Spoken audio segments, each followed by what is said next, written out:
Se você já assistiu o filme Corra, sabe que não é só um filme de terror. É um quebra-cabeça cheio de símbolos, críticas sociais e cenas que grudam na sua cabeça. Mas será que você realmente notou tudo? Hoje a gente vai destrinchar os detalhes mais escondidos, as metáforas mais malucas e mostrar porque Corra é um dos filmes mais geniais dos últimos anos. E se você curte esse tipo de conteúdo com análises que vão além do óbvio, já se inscreve aqui no canal e deixa o like. Aqui a gente não só comenta o filme, a gente revela o que ninguém mais tá falando no YouTube. Então se ajeita aí, porque o que parecia só um final de semana com os sogros vira um pesadelo com um roteiro premiado. A história gira em torno do Chris, um fotógrafo gente boa que vai conhecer a família da namorada, a tal da Rose Armitage. Que sobrenomezinho feio. É verdade. Tudo parece tranquilo no início, até que eles chegam na casa dos sogros e a coisa começa a ficar esquisita num nível Black Mirror. Tipo, os empregados da casa, todos negros, agem de um jeito estranho, como se tivessem sido programados. E aí vem a bomba. A família da Rose, ela faz parte de um esquema bizarro de transplante de consciência. Basicamente, eles transferem a mente dos brancos ricos para os corpos de pessoas negras, como se fosse uma cirurgia estética extrema. Sim, o Chris tá na mira. E o pior, ele chega a ser leiloado, como se fosse um item de luxo. $50 mil à vista. Depois, ele é hipnotizado com o som de uma colher batendo numa xícara, que virou uma das cenas mais icônicas do filme. Mas o nosso herói não entrega o jogo fácil. Ele dá um jeito de escapar antes de virarem ele do avesso e parte pro contra-ataque, eliminando a família maluca um por um. E agora que eu já te deixei no clima, a gente vai mergulhar de vez na análise completa de Corra. O filme, ele já começa com uma vibe tensa. Vemos um cara, André, andando sozinho à noite por um bairro residencial desses, bem suburbão americano. Enquanto isso, ele fala ao telefone com a namorada e claramente dá pra notar que ele tá bem desconfortável. Aquele típico, esse lugar não foi feito pra mim. Essa cena é muito mais importante do que parece, porque mais pra frente a gente descobre que o André é uma das vítimas do mesmo esquema bizarro que quase pegou o Chris. Enquanto ele anda, um carro branco, daqueles que parece que vão oferecer doce pra criança, ele começa a segui-lo bem devagar. E aí bate aquele clima, e acho que vai dar ruim. Mas não dá outra, o carro para, o cara com uma máscara sai, nocauteia o André e leva ele embora. Um sequestro relâmpago. E tem detalhe importante aqui. O primeiro que fica claro era que a Rose quem tava no telefone com ele, ou seja, era tudo parte do plano para rastrear onde o André tava. A armadilha começou bem ali, com uma ligação inocente. O interessante é que ele diz estar procurando a rua Peacock Avenue, nos Estados Unidos. O termo peacocking é usado quando um homem tenta atrair uma mulher, mas aqui o diretor inverte o sentido, onde é a Rose, a namorada maluca, que tá atraindo o André para que Jeremy possa sequestrá-lo. O filme todo é cheio de mensagens escondidas e inversões de significado, e essa do André é só a primeira de muitas. Jordan Peele brinca muito com simbolismos o tempo inteiro, e um deles está no detalhe que muita gente nem percebe. O carro usado no sequestro, por fora ele é branco, por dentro preto. Parece só estética, mas não é. Isso representa exatamente o destino reservado aos personagens negros na história. Enquanto o exterior continua o mesmo, o interior é apagado e substituído por uma alma branca. E quando chegamos aos créditos de abertura, vemos letras azuis sobre uma floresta escura, criando um clima de desconforto e isolamento. Mas isso também tem uma referência escondida. É uma homenagem direta a O Iluminado, um dos filmes favoritos do Jordan Peele. Logo depois dos créditos, ouvimos a música Redbone, que funciona como um aviso sobre o que está por vir. Os trechos que tocam dizem "But stay woke", que pode ser traduzido como "Fique alerta" ou "Não durma, Chris". Eles vão te encontrar e te pegar desprevenido. O refrão termina com "Now, don't close your eyes".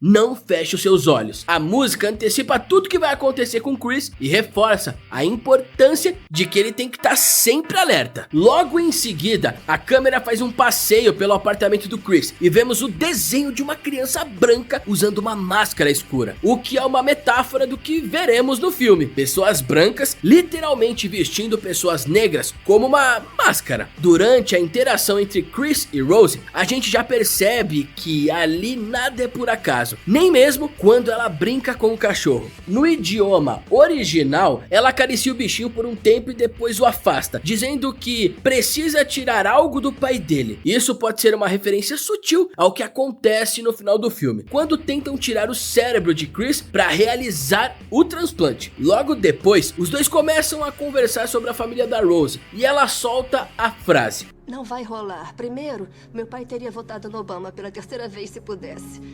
E essa frase ela aparece novamente mais tarde no filme. Isso sugere que muito dos que os Armitage dizem é ensaiado, como se seguissem o roteiro, já que passaram por esse processo várias e várias vezes com outras vítimas. Aliás, eu teria votado no Obama uma terceira vez se pudesse. Ele foi o melhor presidente da minha vida, de longe.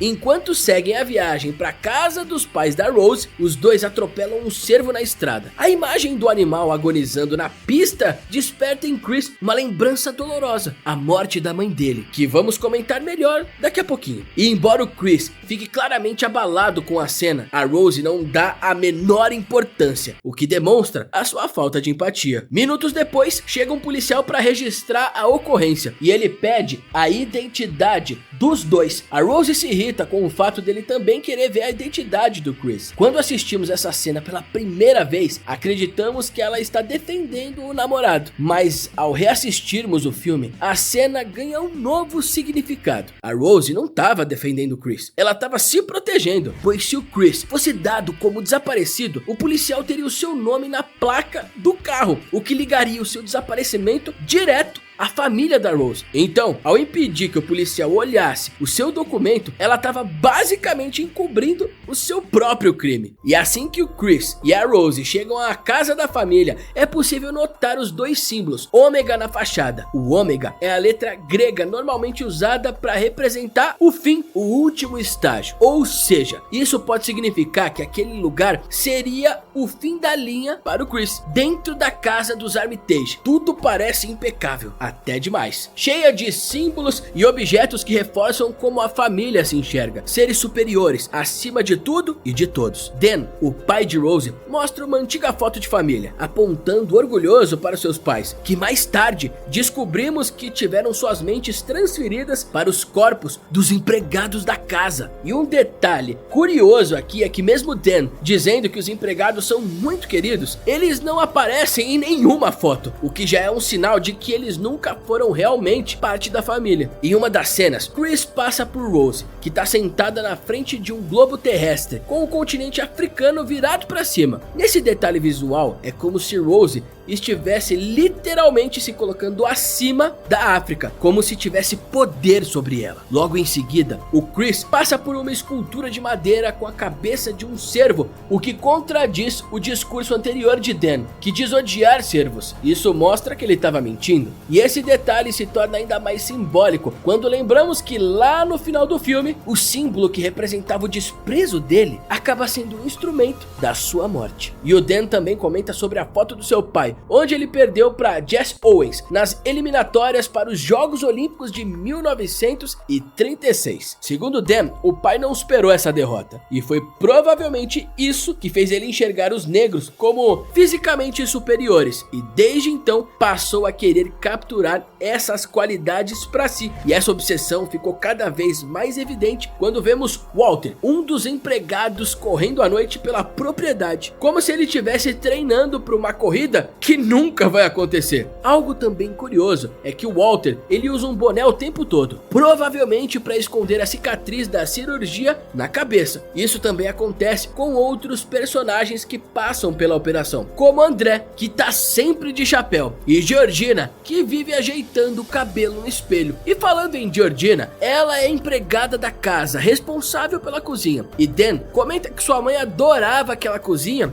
e que ele mantém um pedaço dela ali dentro. casamento. Só que mais tarde descobrimos que Georgina na verdade é sua mãe, ou pelo menos o corpo dela, o que dá um novo sentido à fala. Durante o jantar, Missy pergunta sobre a mãe do Chris, que como a gente já sabe, morreu atropelada. Enquanto fala, ela começa a bater a colher na xícara, o mesmo som que ela usa mais tarde para hipnotizar o Chris. E o barulho parece tirar a Georgina do transe por um instante, fazendo ela derrubar a bebida, o que é um momento rápido, mas que mostra que tem algo de estranho acontecendo ali. E quando ela vai servir mais bebida, Georgina enche os copos da família Armitage primeiro, mesmo com o do Chris já vazio. E isso mostra de forma simbólica como ela o vê como inferior. E em seguida a gente vê Jeremy, o irmão da Rose. Ele já chega puxando papo sobre MMA do nada. Parece até forçado o jeito como ele guia a conversa para esse assunto. Ele tenta até agarrar o Chris, comenta como ele seria um ótimo lutador. E isso pode ser um sinal de que Jeremy quer o corpo do Chris para ele, talvez para virar um atleta com vantagens físicas. Depois dessa situação esquisita, vemos a Rose escovando os dentes ao lado de um pôster que diz Death Cheater ou Trapaceiro da Morte. Isso resume bem o plano da família, enganar a morte vivendo em corpos novos. Quando o Chris decide sair para tomar um ar, acaba sendo abordado por Missy. E aí vem a famosa cena da hipnose. E é nesse momento que a gente conhece mais a história sobre a mãe dele. Ela morreu atropelada e naquela noite ele ficou sozinho em casa vendo TV, sem fazer nada. E essa história mostra o sentimento de culpa que ele carrega. Isso se conecta direto com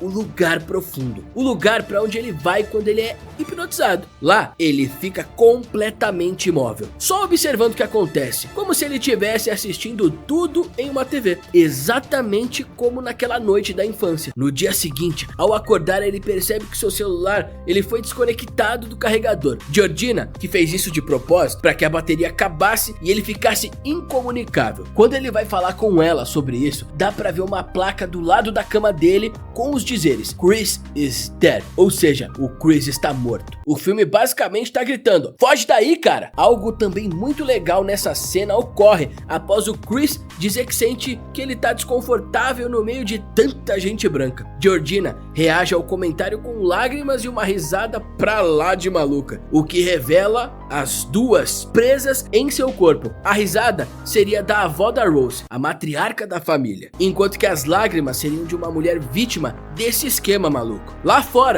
o Chris conhece o Walter. No início, ele parece ser só um cara simpático, mas ao longo dá pra notar que tem algo fora do lugar. Walter fala de um jeito esquisito, usando gírias completamente ultrapassadas, como se tivesse parado no tempo. E no fundo, é exatamente isso. Ele viveu em outra época. Inclusive, presenciamos a mesma coisa com Georgina, que possui um vocabulário muito fora de moda. Linguarudo. E quando os convidados começam a chegar para a festa, todos aparecem em carros pretos, uma metáfora visual que indica o desejo deles de estar dentro de um corpo negro. Walter é cumprimentado com abraços calorosos, mostrando que ele não é só um simples jardineiro. E aos poucos, cada convidado faz perguntas estranhas para Chris, sempre baseadas em interesses pessoais. Um ex-jogador de golfe quer saber se ele já praticou algum esporte. Uma mulher pergunta se homens negros são melhores naquilo, bem na frente do marido cadeirante. E Jim Rudson, um cego esquisitaço, demonstra claramente interesse nos olhos de Chris. E é nesse momento que encontramos Logan, o cara sequestrado no começo do filme. Ele não sabe nem como dar um toque de punho, o que mostra que ele não tá mais no controle do próprio corpo. E ele está com uma mulher de quase 30 anos mais velha, que claramente sua esposa antes da troca de consciência. Ele é exibido para os convidados no meio da festa, demonstrando o sucesso do procedimento. Chris tira uma foto dele com o celular e o flash faz Logan surtar. Por um momento, ele volta a ser André e começa a gritar, cai fora! Um aviso direto para Chris meter o pé daquele lugar. E o Chris tem certeza de que já conhece o cara, o que é confirmado mais tarde pelo seu amigo Rod, que diz que Logan é o cara do Brooklyn que tá desaparecido. Logo em seguida acontece o leilão silencioso por Chris, uma referência clara aos antigos leilões dos escravizados. Jim vence, enquanto Jeremy parece frustrado, pois ele vai ter que encontrar outro corpo para realizar o seu sonho de ser um atleta de MMA. Rose promete levar a Chris embora, mas tudo não passa de um plano para ganhar tempo. E é aí que ele encontra uma caixa com várias fotos dos ex-namorados dela, todos homens negros, até uma mulher negra. Podemos perceber que nas fotos estão Georgina, Walter e André, ou seja, ela já tinha feito aquilo muitas e muitas vezes antes disso. Essas fotos depois aparecem penduradas na parede do seu quarto, como se fossem troféus. Durante essa cena, a Rose come um cereal separadamente do leite, o que simboliza a separação entre as raças, onde os brancos seriam leite e o cereal as demais etnias, e isso reflete bem a ideologia da família. As coisas começam a sair do controle rapidinho e o Chris é nocauteado e acorrentado, e uma imagem remete diretamente à escravidão, mas é justamente aí que ele vira o jogo. Ele consegue arrancar o algodão da cadeira e usa para tampar os ouvidos, impedindo que a hipnose funcione. Essa é uma metáfora bem legal, pois o ato de colher algodão simbolizava a opressão do seu povo, mas dessa vez é isso que o liberta. E nesse ponto, cortamos para Rhodes, que tá tentando falar com Chris. Um anúncio no aeroporto menciona o voo 237. Sim, uma referência direta ao filme O Iluminado. A TV no quarto, que liga sozinha, também é uma referência clássica. Na tela, o Chris assiste um vídeo bizarro explicando